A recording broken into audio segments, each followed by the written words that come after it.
Hello guys, welcome to new vision study hub. आज हम लोग इंडियन कॉन्स्टिट्यूशन हिस्टोरिकल बैकग्राउंड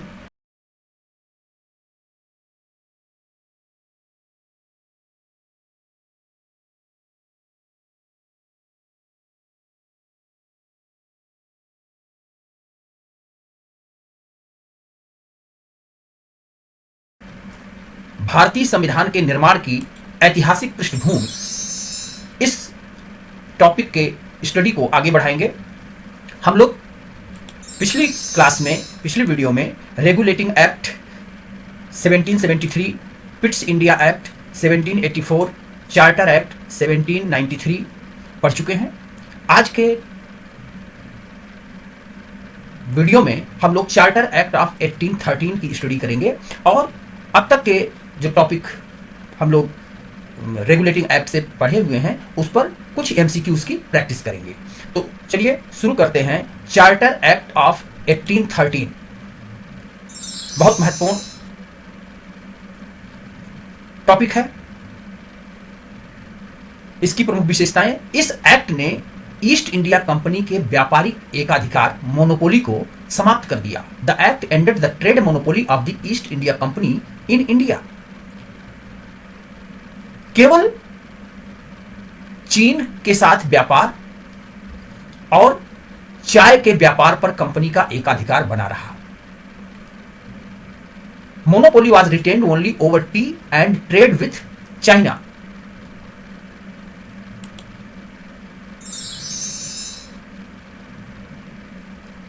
निजी ब्रिटिश व्यापारियों को भारत में व्यापार की अनुमति दी गई। जो अभी तक ईस्ट इंडिया कंपनी 1600 ईस्वी से जो पूरब के साथ व्यापार करने का एकाधिकार प्राप्त था, वह एकाधिकार समाप्त कर दिया गया। इस एक्ट के माध्यम से केवल चीन और चाय के व्यापार पर, चीन के साथ और चाय के व्यापार पर एकाधिकार अभी भी बना रहा। निजी प्राइवेट जो ब्रिटिश कंपनियां थीं, उन्हें भारत में व्यापार की अनुमति दी गई। ईस्ट इंडिया कंपनी की राजनीतिक सत्ता, जो कुछ टेरिटोरियल पावर बनी हुई थी, वह सत्ता बरकरार रखी गई। Political authority of the company was continued.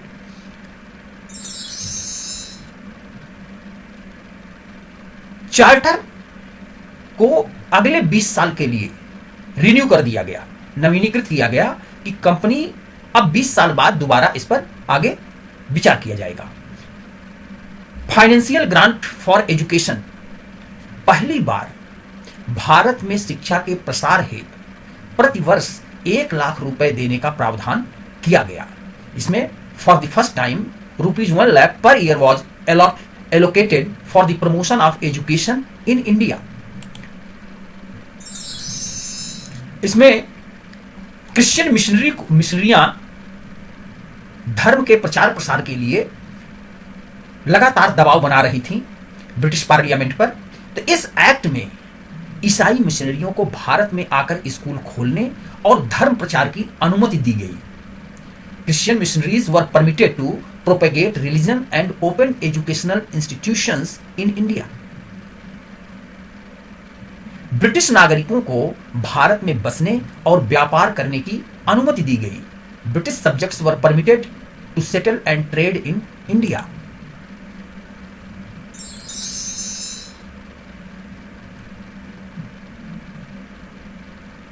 Company पर पार्लियामेंट्री कंट्रोल बढ़ाया गया। पार्लियामेंट बोर्ड ऑफ कंट्रोल के माध्यम से, बोर्ड ऑफ कंट्रोल में कौन लोग थे? बोर्ड ऑफ कंट्रोल में ब्रिटिश पार्लियामेंट के सदस्य थे। उसमें जो उसका जिम्मेदारी होती थी, एक मंत्री बोर्ड का अध्यक्ष होता था, बोर्ड ऑफ कंट्रोल का। वह बोर्ड ऑफ कंट्रोल जो भी राजनीतिक कार्य थे, प्रशासनिक कार्य थे कंपनी के, उसके लिए वह जिम्मेदार होता था। उससे प्रश्न पूछा जाता था। तो वह बोर्ड ऑफ कंट्रोल जो ब्रिटिश पार्लियामेंट का सदस्य यानी मंत्रिमंडल का सदस्य होता था, वह कोर्ट ऑफ डायरेक्टर्स जो कंपनी का संचालन मंडल था, उस पर नियंत्रण लगाता था। उसके माध्यम से प्रशासनिक कार्यों पर वह कंट्रोल करता था, और व्यापारिक कार्य जो थे वह कोर्ट ऑफ डायरेक्टर्स को वहां पर स्वतंत्रता थी।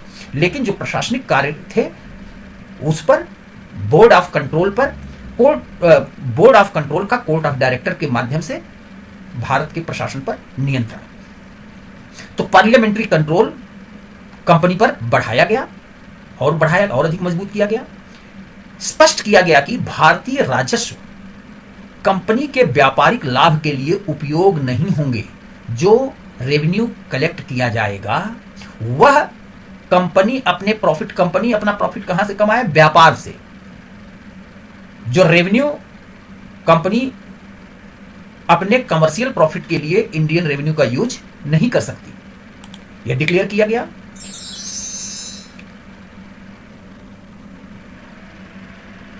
कंपनी को प्रशासनिक और विधायी अधिकार जारी रहे।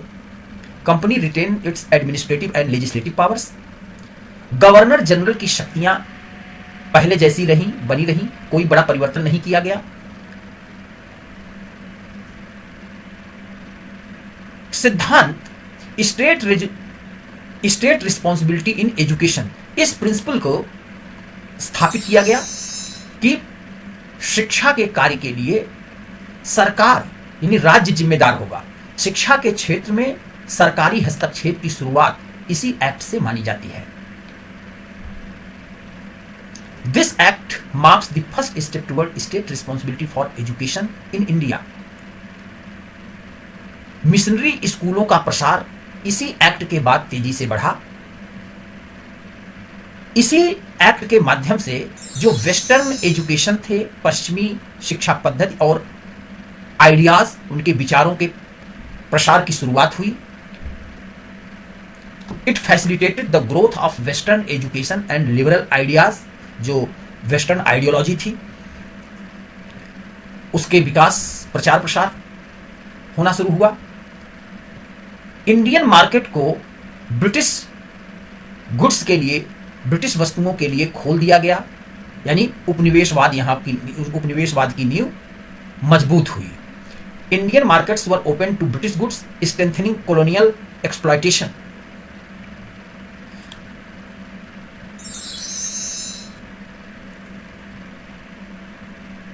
इस एक्ट के बाद आर्थिक शोषण और ड्रेन ऑफ वेल्थ और इंटेंसिफाइड हुआ और बढ़ा।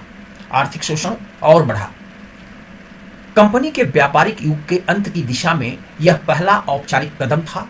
This act was the first formal step toward ending the company's commercial role, क्योंकि कंपनी का जो कार्य था, व्यापारिक कार्य, उसके मोनोपोली को यहां समाप्त कर दिया गया, एक्सेप्ट चाइना और चाइना और चाय के व्यापार को छोड़कर।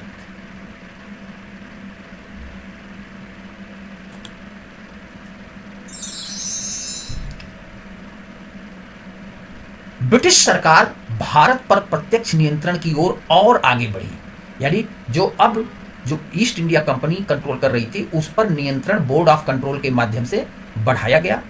यानी बोर्ड ऑफ कंट्रोल में थे कौन? ब्रिटिश सदस्य,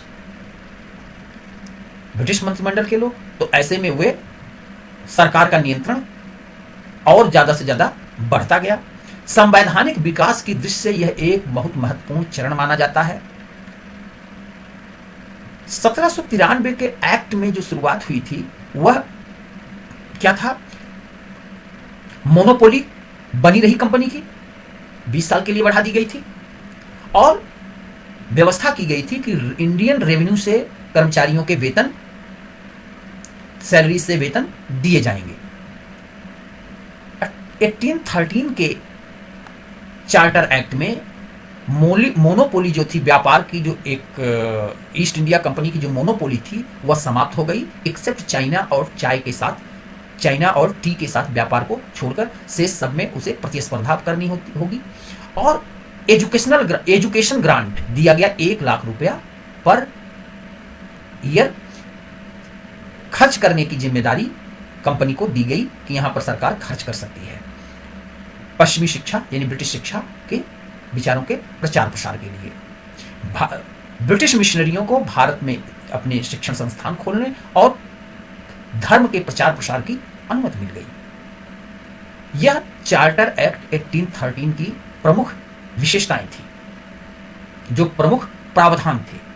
अब हम लोग जो 1600 से 1600 से यानी ईस्ट इंडिया कंपनी की स्थापना से लेकर 1813 के एक्ट तक जो हम लोगों ने पढ़ा है, उससे संबंधित कुछ एमसीक्यूज करेंगे, उसकी प्रैक्टिस करेंगे कि किस तरह से प्रश्न पूछे जाते हैं। जिस तरीके से प्रश्न पूछे जाते हैं उसी तरीके से हमें अपनी स्टडी को ध्यान में रखना है, उसी तरह से हमें अपनी स्टडी को आगे बढ़ाना है। तो उसको देख लेते हैं।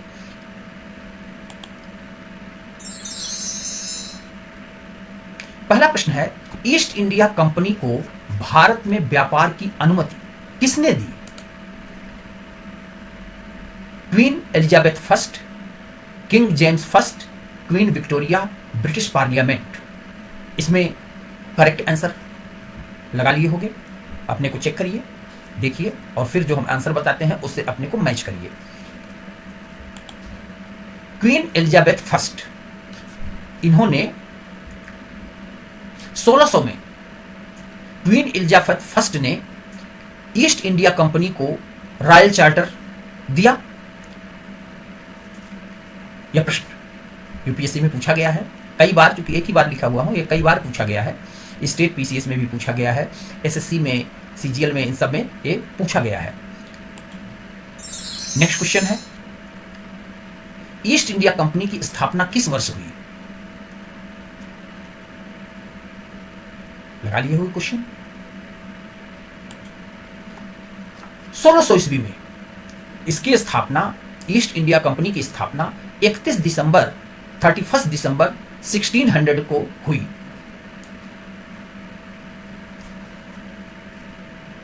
नेक्स्ट क्वेश्चन, भारत में ईस्ट इंडिया कंपनी की पहली फैक्ट्री कहां स्थापित हुई? First factory of East India Company in India was set up at Surat, Calicut, Madras, Hooghly. लगा लिए होंगे निशान। सूरत में 1613 में सूरत में पहली फैक्ट्री ईस्ट इंडिया कंपनी ने स्थापित की। रेगुलेटिंग एक्ट 1773 का मुख्य उद्देश्य क्या था? Main objective of regulating act of 1773 was trade expansion, व्यापार को बढ़ाना, control over companies administration, company के प्रशासनिक गतिविधियों पर नियंत्रण लगाना, and of company rule, company के शासन को समाप्त करना, इंडियन रिप्रेजेंटेशन, भारतीय प्रतिनिधित्व,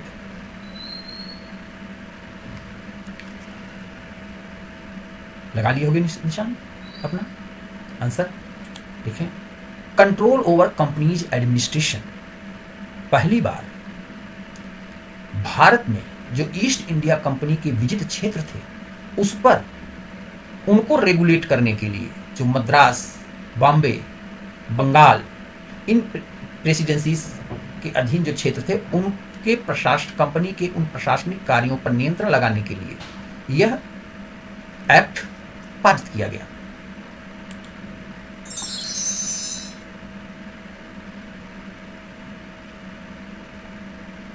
रेगुलेटिंग एक्ट 1773 के तहत भारत का पहला गवर्नर जनरल जीजी कौन बना? First governor general of Bengal was,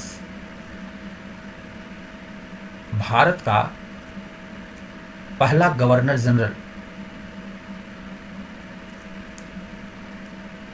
1773 के एक्ट के तहत first governor general of Bengal was Robert Clive, Warren Hastings, Lord Cornwallis, Lord Wellesley.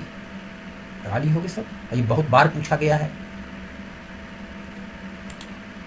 Lord Warren Hastings पहला गवर्नर जनरल बना 1773 के एक्ट के तहत भारत का पहला गवर्नर जनरल। और अगर यही चीज कहा जाता है कि पहला गवर्नर जनरल डेट नहीं दिया जाता है, गवर्नर जनरल ऑफ इंडिया, तब यही क्वेश्चन बदल जाएगा, उसके आंसर चेंज हो जाएंगे। गवर्नर जनरल ऑफ बंगाल जब कहा जाएगा तब तो ठीक है, वारेन हेस्टिंग्स, लेकिन अगर गवर्नर जनरल ऑफ इंडिया कहा गया तब लॉर्ड विलियम बेंटिंग, जो 1833 के एक्ट के 1833 के तहत बनाए जाते हैं। लेकिन जब रेगुलेटिंग एक्ट 1773 के तहत कहा जाएगा तब यह आंसर वारेन हेस्टिंग्स होगा।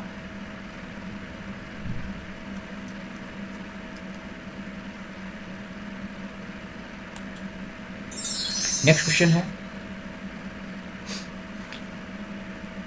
Which court was established under Regulating Act 1773? Federal court, supreme court at Calcutta, high court, Privi council. यह यूपीएससी में भी पूछा गया है, स्टेट पीएससी में भी पूछा गया है। यह प्रश्न एसएससी सीजीएल में भी पूछा गया है और कई बार पूछा गया है। यह है supreme court at Calcutta. Calcutta में सुप्रीम कोर्ट की स्थापना रेगुलेटिंग एक्ट 1773 के तहत 1774 में हुआ। 1774 में कलकत्ता में सुप्रीम कोर्ट की स्थापना की गई।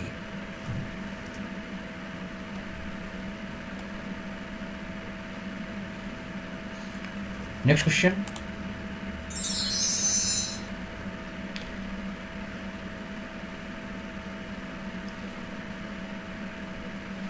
यह रेगुलेटिंग एक्ट 1773 किस कारण से विफल माना जाता है? अस्पष्ट शक्तियां, unclear powers, no revenue system, राजस्व व्यवस्था का अभाव, इंडियन अपोजिशन, भारतीय प्रतिरोध, no governor general, governor general का अभाव।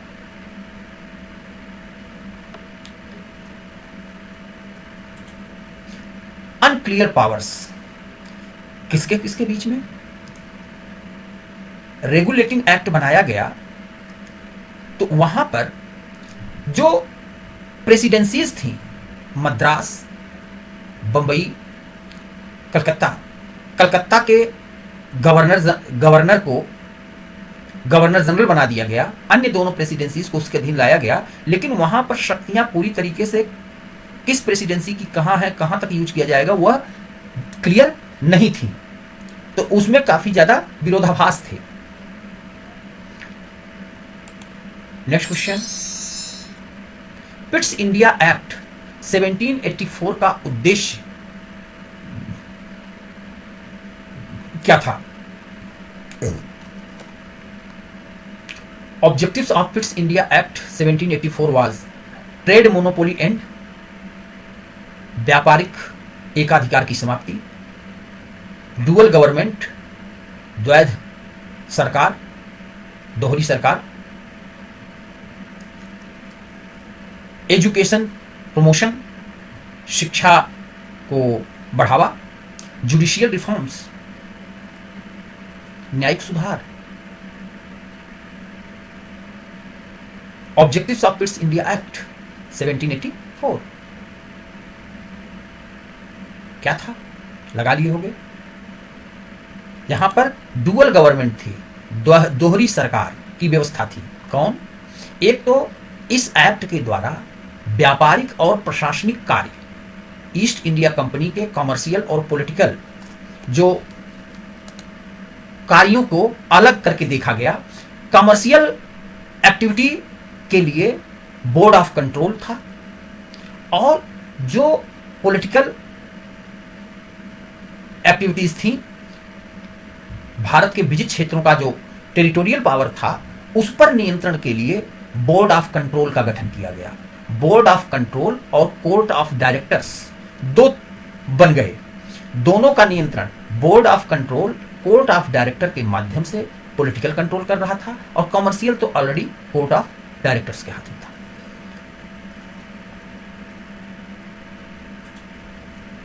नेक्स्ट, चार्टर एक्ट 1793 के तहत क्या कंटिन्यू रखा गया, क्या जारी रखा गया? फ्री ट्रेड, स्वतंत्र व्यापार, कंपनी मोनोपोली, कंपनी का एकाधिकार, इंडियन रिप्रेजेंटेशन, भारतीय प्रतिनिधित्व, एजुकेशन ग्रांट, शैक्षिक शिक्षा अनुदान,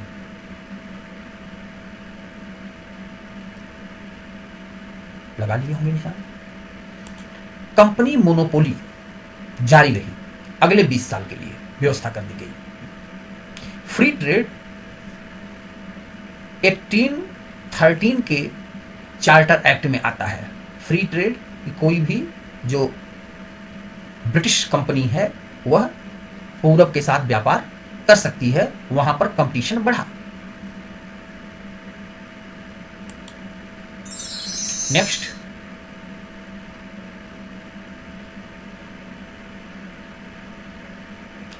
चार्टर एक्ट 1793 में अधिकारियों का वेतन किससे दिया जाना तय हुआ? Salaries of companies officials were paid from British treasury, trade profit, British राजकोष से, व्यापार के लाभ से, भारतीय राजस्व इंडियन रेवेन्यू भारतीय राजस्व से, लोकल टैक्सेस स्थानीय करों से।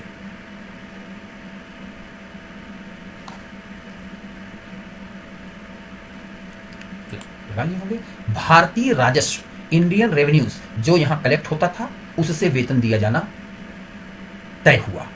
इसके पहले ट्रेडिंग कंपनी थी ईस्ट इंडिया कंपनी, तो इसके पहले जो वेतन मिलता था वह था जो व्यापार करते थे, जो प्रॉफिट अर्न होता था उससे दिया जाता था। लेकिन अब चूंकि ये प्रशासनिक गतिविधियों में इन्वॉल्व हो गई और व्यापारिक गतिविधियों को प्रशासनिक गतिविधियों से अलग किया जाने लगा, वहां पर तय किया गया कि इनका वेतन इंडियन रेवेन्यू से दिया जाएगा।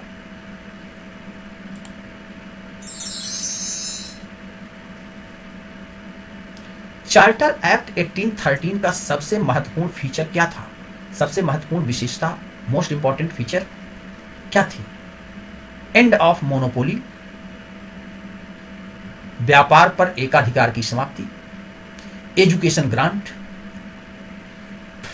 शैक्षणिक अनुदान, मिशनरीज एंट्री, मिशनरियों का भारत में प्रवेश, ऑल ऑफ द एबव, सभी तीनों। लगा ली होगी। ऑल ऑफ द एबव, सभी जो है यह इसकी फीचर्स थे, इंपॉर्टेंट फीचर्स। पहली बार यह हुआ व्यवस्था। चार्टर एक्ट 1813 में शिक्षा हेतु कितनी राशि तय की गई? 50,000 रुपए, 1 लाख रुपए, 2 लाख रुपए, 5 लाख रुपए पर वर्ष, प्रतिवर्ष, पर एनम 1 लाख रुपए सरकार को खर्च करने का अनुदान दिया गया भारत में ब्रिटिश शिक्षा के प्रचार प्रसार के लिए। प्रतिवर्ष 1 लाख रुपया अनुदान।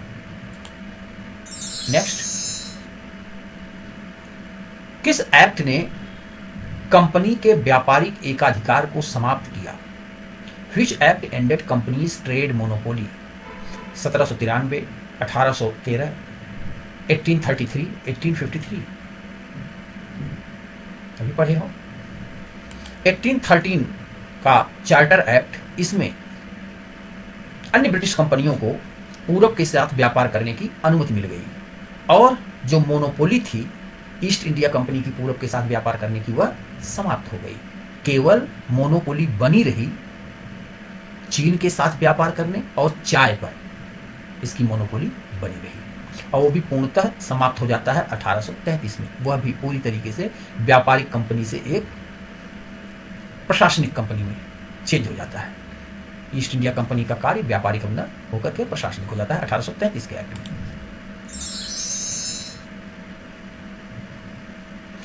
रेगुलेटिंग एक्ट 1773 को क्यों ऐतिहासिक माना जाता है? यह मेंस में भी पूछा गया है, तो मेंस में लिखने के लिए पूछा गया था 10 नंबर का, और प्रीलिम्स में भी पूछा गया है। यह एक तरीके से कॉन्सेप्चुअल क्वेश्चन है। Why is regulating act 1773 important?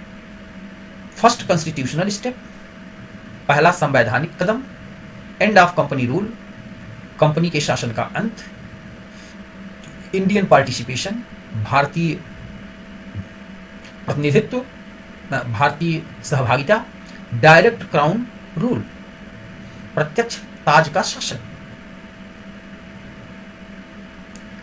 तो इसका फर्स्ट कॉन्स्टिट्यूशनल स्टेप पहली बार यह जो भारत में विजित क्षेत्र थे उनको केंद्रीय नियंत्रण की दिशा में पहला कदम था। उनको एक केंद्रीय सत्ता के अधीन लाने की दिशा में पहला फर्स्ट स्टेप यह था। यह पूरा होता है, केंद्रीकरण की दिशा का जो प्रयास होता है 1833 के एक्ट में जाकर के वह पूरी रूप से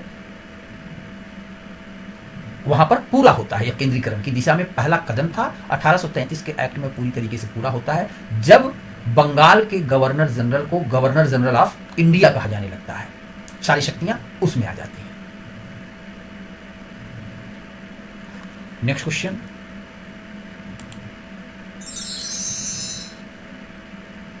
चार्टर एक्ट 1813 ने किस विचार की शुरुआत की? एक वैचारिक शुरुआत, idea. Which idea began with Charter Act 1813? Federalism, संघवाद, स्टेट रिस्पॉन्सिबिलिटी फॉर एजुकेशन, शिक्षा के लिए राज्य की उत्तरदायिता, राज्य की जिम्मेदारी, फंडामेंटल राइट्स,